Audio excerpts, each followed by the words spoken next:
Hey everybody, you get to be part of the next edition of the print edition of the Nightly News because we have the video Nightly News, but we also, the creative writing classes create a print edition. So we're creating these articles now and hoping that this gets published sometime maybe end of March, maybe early April. It'll be sometime spring, and it just depends on how fast it can all get edited together. So this is a 1 week project. You're going to be working on this for 4 days and doing different types of articles. So while you're watching this recording, make sure you're listening. There's lots of suggestions I'm going to give you. And this is a writing contest. Not everyone is going to get published, although it is a grade for class. So listen carefully to all the directions, then you'll start creating. So first thing, you're going to create 2 different types of articles. Each of them have to at least be 10 sentences. And you definitely will create more if you meet that minimum requirement, but you have to do different types of writing.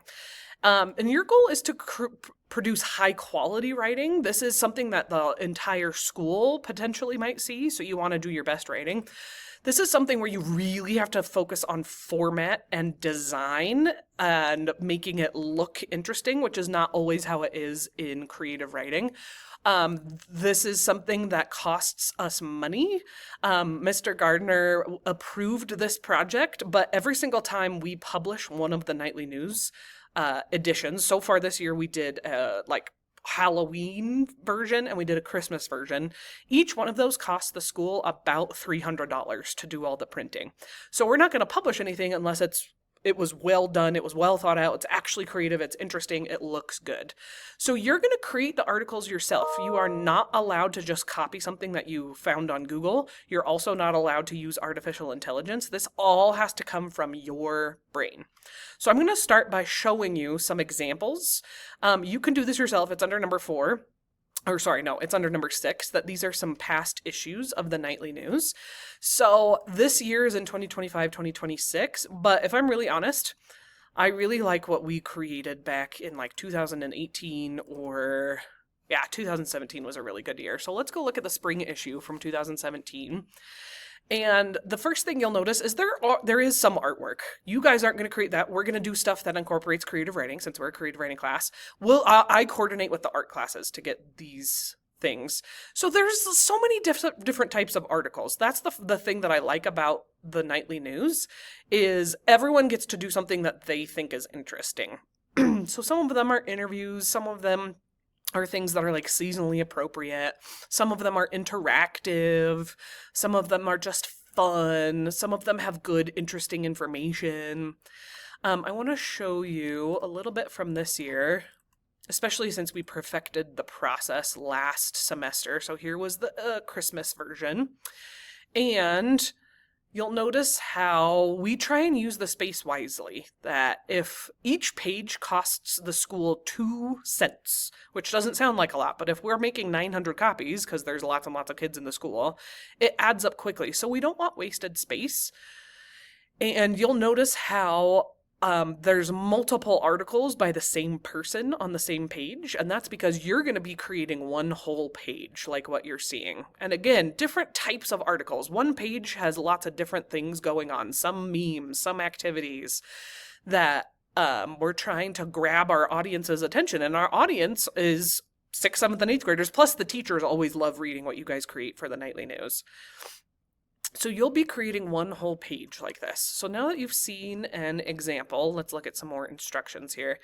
So some categories get flooded every single issue. I'm going to allow almost barely anybody to do interviews because that's the one thing everyone wants to do, and it gets boring if too many people do it. So there's tons of other options. You'll have to talk to me if you want to do an interview. I'm only going to allow 2 different partnerships to do an interview, and even then it has to be a unique, interesting idea. Otherwise, you're going to have to find other ideas because I'm only allowing 2 people in this class to do that. So if you want to stand out, try and pick something that you is less common, because we want to surprise our audience with new, interesting ideas. And we have to think like real writers. We have a real audience. This isn't just like an assignment for class where you did creative writing and then you turned it into me.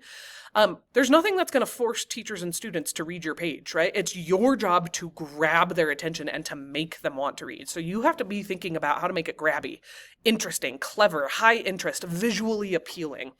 Formatting matters so much more than anything else you ever do in my class, because you have to think about how you're using the space on the page that you create, the font that you're using, how you laid things out, using images, which you are allowed to get from Google, how you organized it.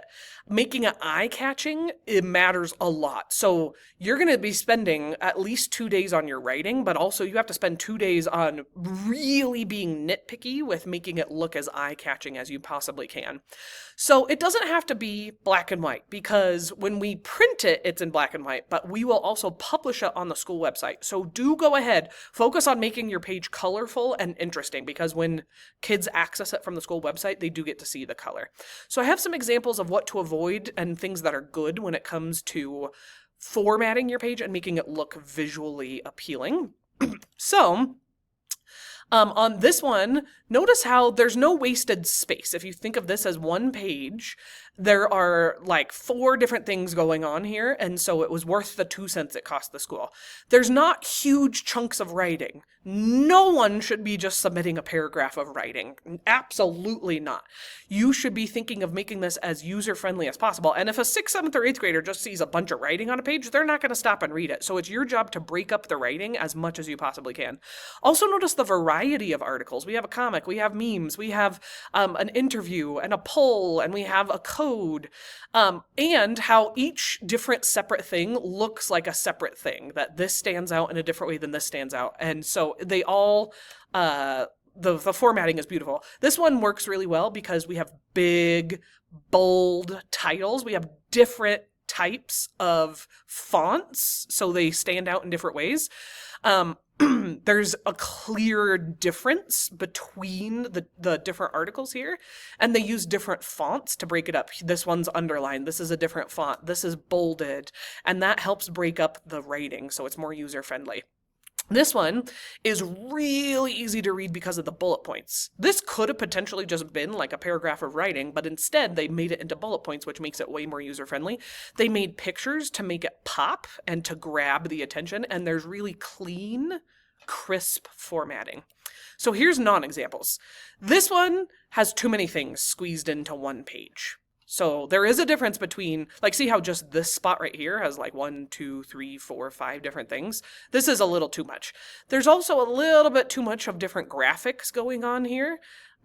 Some is good, but it's hard to focus on one thing because of how much is happening on this. So that's a non-example. This one has a lot of wasted space right here. I love the 6, 7 with the knight, but this whole section, that could have been used. That could have been a whole nother article right there where that ghost is. And the trick-or-treating article isn't user-friendly because it's just one big chunky thing, right? It could have been better with different fonts or bullets or bullet points or a picture or some graphics to break that up. But that much just chunky text, doesn't work well. So there's some positives and some negatives when it comes to formatting. And the next thing is, again, the expectation is that you use all 4 days you're given. No one is allowed to be like, hey, I'm done because I did 2 articles. Absolutely not. If you create your first page and you will finish, great. You're going to go create a second page full of different stuff. And that's, I skipped that part here, and that's my bad. So the place where you're going to create this is on Canva. And that's because it has a lot of ways to make your writing look more interesting. So when you go to Canva, you're going to come click Presentation. And then you must change this. You're going to go Resize. And you're going to change this to Custom. And hold on, actually that's wrong. I'm so sorry. Let's see. Print is what we're looking for. Print and then Flyer. Because then this looks like it will on, like it's a normal page, right? And then you've got all of these different tools, which you're just going to play around with to make this interesting and fun looking, okay? So if you finish filling up one page entirely and you have at least 2 different things, hopefully more like 4, then you will create even a second page and keep going. And you might get both of your pages published in the Nightly News. So this is a writing contest. Like I said, space is limited. We are only allowed to publish 20 pages. That's because each of them cost 2 cents. And if we're making 900 copies, that's really expensive. And let's see. Next thing is once you start creating your issues, if you're stuck and you don't know what articles to create, go look at some of these examples from past years. This button is helpful because when you double click one of these folders, it'll look like this. But if you click this button, it is much more user friendly, just so you know.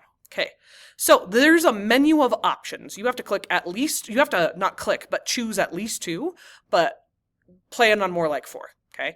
And again, all of your writing and ideas have to be original. It has to come from your brain, not just from the internet or artificial intelligence. So first one is report on something real. And it could be about something happening at Albion or Utah or the world, but you can get an idea by Googling news in Sandy, Utah. You can get an idea that way, but then write it in your own way. And so there's a bunch of examples, you could talk about end of the year, right? Because when this gets published, it's going to be much closer to the end of the year. There's some more examples here. I'll let you look at that yourself. You could talk about a trend happening. That's maybe something going on at Albion, like fashion trends, but it could be something in Utah, or even the world, but it could be something that's a trend at Albion right now. Technology article can be really cool because this is, again, another time when you would talk about, or you would go look up an idea like recent tech news and get an idea and then write about it in your own way. And it could be something interesting like, are electric scooters the future of spring travel, right? A research-based article sounds boring, but absolutely could be fun and interesting, like why do April showers actually happen? Or the science behind rainbows? Or how do bees even know what flowers to visit? So an article where you're doing writing, but maybe you had to do a tiny bit of research, but something that you're interested in that you think will be something that authors or our readers will actually enjoy. Weird news is always fun because you could make up a weird news article, or you could Google weird news and then write about it in your own way. Like man breaks world record for largest flower bouquet, a sports article. So something that even non-sports people would enjoy. You could highlight a certain team or a certain player or talk about just sports stuff in general, but it has to still be relevant. Like if you talk about the Olympics, those just ended, and by the time this gets published, people might not be interested. So maybe you would talk about our track meets, the most underrated sports. There are creative writing options, like if you want to do a story or a poem or a rap or song lyrics, but it has to be from you, and it's better if it matches something to do with spring, like maybe a rap about allergy season striking back. Anything you can have little short bits on your page. So something like a quick laugh, like a point of view humor, or a little mini joke box, and just kind of using those as space fillers. You could create a comic, but you have to hand draw on a blank piece of paper, which I have next to the printer, and I scan it in as a picture. And so you have to really use your best handwriting, and you have to really make it eye-catching and make it very easy to read, and make sure things are spelled right. Memes, you are not allowed to Google meme ideas. It has to come from your brain. So you have to use a picture and then put a text box over the top of it. Make sure you spell things correctly. Opinion pieces are fun because you can kind of just go on a rant about something you feel strong about. Like spring break should be 2 weeks, not just 1 week. You could do a book or a movie review, but this has to still be something that actually applies by the time this gets published. So you could talk about a book review. Is The Secret Garden still a classic? You could do a student pick or student recommendations. So you could interview people in your class and talk about Albion's favorite spring snacks. But again, I'm only going to let a few people do interviews. You could do a ranking or a top 5 lists of something that you maybe did a little bit of research, like best outdoor spring activities, something that has to do with the actual season.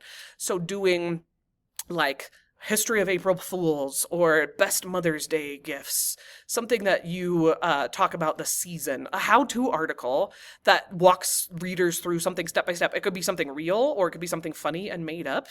You could do something that's interactive, like a scavenger hunt, or something where the readers have to actually be involved, like a puzzle. You could do a game, you could do a competition, an interactive something. Quizzes, horoscopes are really fun. I'm going to let you read through the rest of this list yourself, which you are required to do. You also need to come carefully read the rubric because this is exactly how you get graded, and there are several